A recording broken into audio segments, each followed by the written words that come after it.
I'm Allegra Houston, and welcome to the Imaginative Storm Writing Prompt of the Week. I'm flying solo again this week on this video, as my creative collaborator, James Nave, is in Manila, where it is now 3 a.m.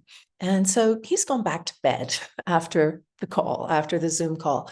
Every Saturday for nearly 5 years now, we have held an online writing session for whoever wants to join us anywhere in the world. It's free. You are absolutely invited to join us. It begins at noon Eastern time every Saturday. You'll find the link in the footer at imaginativestorm.com. And if you join our mailing list, you'll get a reminder, including the link, every Saturday morning. So this is how we do it. We write for 10 minutes, but there's a certain amount of prep involved. And so we're going to obviously start with that prep. Nave and I choose an image in advance and we put it up on the screen for 2 minutes and ask everyone to generate a list of words or short phrases, very short phrases. Whatever pops into your mind as you look at the image, write it down in a list, not joined up writing. The more random, the better. So here is the image, and the 2 minutes will start now.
By the way, I hope you are writing with pen and paper. It makes a big difference. And if you want to know why, you can go to imaginativestorm.com and read a piece on the blog. Or if you join our mailing list, you will be subscribed to our Substack. And in the section on writing, you can find more on that subject. So if you have started with your computer, please take a moment now and grab a pen and some scrap paper or a notebook, whatever you like to use, and carry on from there. So after everyone has generated their personal list of words, we go around the Zoom room and ask everyone to contribute one item from their list to create a community list, which functions as a kind of collective imagination, this sort of, imaginative little pool for all of us to swim in. We can use as many or as few of the words as we like when the writing time comes along. So yes, we're creating that imaginative pool, or if you like, we're throwing a lot more toys into the playpen for the imagination to play with. So here is today's community list. You might like to write these words down as I read them. Don't worry if you miss any. The list will go up again on the screen during the 10-minute writing time for you to refer to if you like. So here it is. Ghost town, criminal investigation, porcelain doll, $3 silver. God, I see my mother. Funnel. Moment of beauty. Labyrinth of beauty. Behind the dark. Reflection. Soap dish. The mirror's too small. Now or never. Reflection in blind eyes. Caravaggio meets Dali. Spiky thing. Triple light effect. Magnified lies. Vermeer in real life. I'm running scared. Messy sink. Shapes of light. Intimate. Sink time. I'm washing my hands of this. The glass is bent. Shadows of vanity. Me, myself, and I. Nowhere else. Trouble in the kingdom. So next is our 10-minute writing time. And you have a lot of toys to play with. You have your personal list. You have the community list. You can use as many or as few of these words as you like. You can write fast or slow, long or short, poetry or prose, coherent or incoherent. Incoherent is fine because the imagination works in what is often incoherent to the rational mind. But then once it's there, it makes some kind of interesting sense. And that's how new metaphors and striking images come into the world. So as you're writing, you might think of it as like a dance between your rational mind and your imaginative mind. There are writing teachers who will say, get out of your rational mind. Well, we think that's impossible. So basically that's, setting you up for failure. So why would you want to do that? But if you just simply allow your rational mind to, have its say, but not lead. So the imaginative mind is the leader. And if it wants to twirl and whirl your rational mind until it's dizzy and nothing makes sense, that is absolutely fine. In fact, it's a really good thing. So the only goal here, it's not to write well. I mean, this is 10 minutes. We're throwing that whole idea of writing well out the window when we set a timer for 10 minutes, which is, of course, one of the reasons why writing for 10 minutes is so useful. The only goal here really is to allow your imagination to surprise you. So your 10 minutes starts now.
Something now exists in the world that didn't exist 10 minutes ago.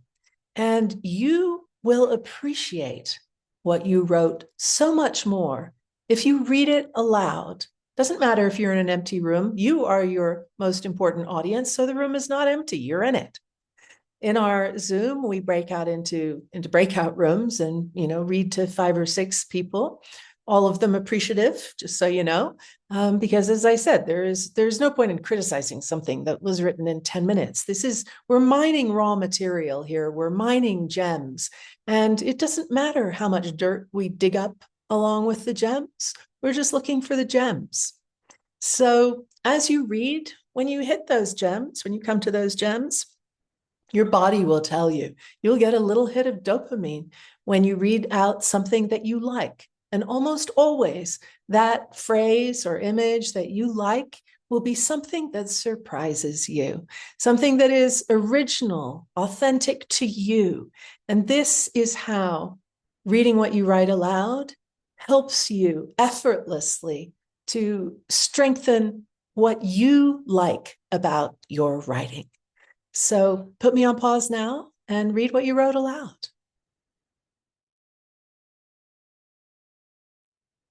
I hope you did that, and I hope that something in what you wrote did surprise you. And if it didn't, it will next time. This is a practice. It's not a one-off race to the finish line. So if you would like to share what you wrote, we have a way for you to do that. It's called the Imaginative Storm Circle. It's a platform that now has nearly 5 years of writing prompts on it, along with what people have written and how others have responded to what they wrote, as I said, always appreciatively. So it's actually an incredible sort of archive of the imagination, well worth reading through and contributing to. So we hope that you will, and here is how to get there. Go to imaginativestorm.com, scroll over to the community page, click there, and you will see Imaginative Storm on Circle. Click there, and it will take you down to that bit of the page where it explains the circle. You can click here in the picture and you end up at the circle. It won't look quite like this because I'm logged in and it wants me to do things. It will ask you to make a username and a password. It's also free. And once you've done that, go over here to this navigation on the left. You can explore the rest of it at some point if you like, but prompt of the week is where we're going. And in prompt of the week, you will see with the date every single prompt that we have offered for over 4.5 years. So it's quite an archive. And let's just click on one and show you how this works. So we'll click on this mural. So here you will find the first thing, the credit, then a link to our YouTube. We create a YouTube video for each prompt where we do the timing for you. And then you'll find the Saturday words and the Thursday words, and then you will see what people have posted. And well, this was a week where nobody really replied very much, but you can like what people wrote and you can reply to what they wrote. And if you want, you can upload an audio or a video. See here, Kathleen has commented on Celia's. And you can, here Nave's also uploaded an audio. And then at the very bottom, you will see this, what are your thoughts? And that is where you type in what you wrote and you're done. While you're at imaginativestorm.com, please check out our other offerings for writers. We have a number of books. The flagship book is called Write What You Don't Know. And that also exists as an audio course and a video course and a live on Zoom 10-week course.